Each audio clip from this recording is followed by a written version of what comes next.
بسم اللہ الرحمن الرحیم۔ السلام علیکم۔ ایک بادشاہ نے اپنے وزیر سے پوچھا، یہ میرے نوکر مجھ سے زیادہ کیسے خوشباش پڑتے ہیں جبکہ ان کے پاس کچھ نہیں اور میرے پاس کسی چیز کی کمی نہیں؟ وزیر نے کہا، بادشاہ سلامت، اپنے کسی خادم پر قانون نمبر 99 کا استعمال کر کے دیکھیے۔ بادشاہ نے پوچھا، اچھا، یہ قانون نمبر 99 کیا ہوتا ہے؟ وزیر نے کہا، بادشاہ سلامت، ایک سراہی میں 99 درہم ڈال کر سراہی پر لکھیے، اس میں تمہارے لیے 100 درہم ہدیہ ہیں۔ رات کو کسی خادم کے گھر کے دروازے کے سامنے رکھ کر دروازہ کھٹکھٹا کر ادھر ادھر چھپ جائیں اور تماشا دیکھ لیجیے۔ بادشاہ نے یہ تجربہ کرنے کا فیصلہ کیا اور جیسے وزیر نے سمجھایا تھا ویسے ہی کیا۔ سراہی رکھنے کے بعد دروازہ کھٹکھٹایا اور چھپ کر تماشا دیکھنا شروع کر دیا۔ دستک سن کر اندر سے خادم نکلا، سراہی اٹھائی اور گھر چلا گیا۔ درہم گنے تو 99 نکلے جبکہ سراہی پر لکھا تھا 100 درہم تھا۔ خادم نے سوچا، یقیناً ایک درہم کہیں باہر گرا ہوا ہے۔ خادم اور اس کے سارے گھر والے باہر نکلے اور درہم کی تلاش شروع کر دی۔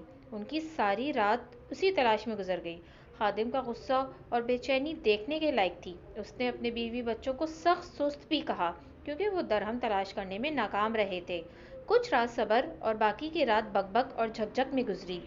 دوسرے دن یہ ملازم محل میں کام کرنے کے لیے گیا تو اس کا مزاج مکدر، آنکھوں سے جگراتے، کام سے جھنجھلاہٹ، شکل پر افسردگی عیاں تھی۔